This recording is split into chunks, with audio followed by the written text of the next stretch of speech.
அவர்கள் பள்ளிவாசல் அருகே கடும் வெயிலிலே பயணம் செய்து வந்தபோது அவர்களுக்கு ஜமாத் இஸ்லாமியின் பள்ளிவாசல் நிர்வாகம் சார்பாக அவர்களுக்கு வேண்டிய உணவுகளை நாம் கொடுத்தோம். தண்ணீர், கூல்ட்ரிங்க்ஸ், வாழைப்பழம், தர்பூசணி, பிஸ்கெட் என்று சொல்லி எல்லா பழங்களையும் அவர்களுக்கு கொடுத்து மகிழ்ந்தோம்.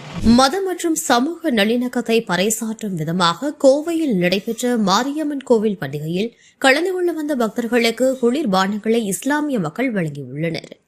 கோவை கரும்புக்கடையில் உள்ள அருள்மிகு ஸ்ரீ முத்து மாரியம்மன் திருக்கோவிலின் 32ஆம் ஆண்டு பூச்சாட்டு திருவிழா மற்றும் ஊர்வலம் இன்று நடைபெற்றது. இதனையடுத்து மஸ்ஜிதுல் ஹுதா பள்ளிவாசல், ஜமாஅத்தை இஸ்லாமி ஹிந்த் நிர்வாகிகள் மற்றும் இஸ்லாமிய பெருமக்கள் அனைவரும் ஒன்று சேர்ந்து பக்தர்களுக்கு குளிர்பானங்கள் வழங்கி ஊர்வலத்தை வரவேற்றனர். இந்த நிகழ்வு மத நல்லிணக்கத்திற்கு சிறந்த எடுத்துக்காட்டாக அமைந்துள்ளதாக பொதுமக்கள் வெகுவாக பாராட்டி வருகின்றனர். அனைவர் மீதும் இறைவனுடைய சாந்தியும் சமாதானமும் உண்டாகட்டுமாக.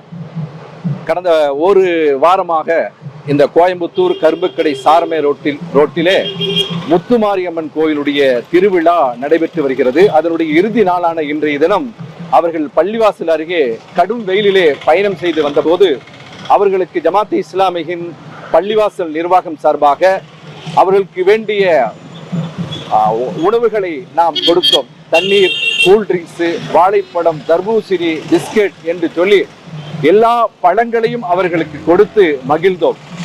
இன்று பார்க்கிறோம், மத துவேஷம் பரப்பிக் கொண்டிருக்கக்கூடிய இந்த தருணத்திலே நாமெல்லாம் நல்லிணக்கத்தோடு இருக்கிறோம். அதுவும் அதிகமாக முஸ்லிம் வாழக்கூடிய இந்த பகுதியிலே இந்த கோவிலுடைய திருவிழா வருகிற போது எல்லோரும் அண்ணன் தம்பிகளாக, மாமன் மச்சான்களாக ஒன்றோடு சிரித்து பழகி அவர்களுக்கு நாம் அந்த உணவு வழங்கிய விதம், தண்ணீர் வழங்கிய விதம் ஒரு மிகச் சிறப்பாக இருந்தது. இதன் மூலம் நல்லிணக்கமும் ஒற்றுமையும் பெருகி வருகிறது.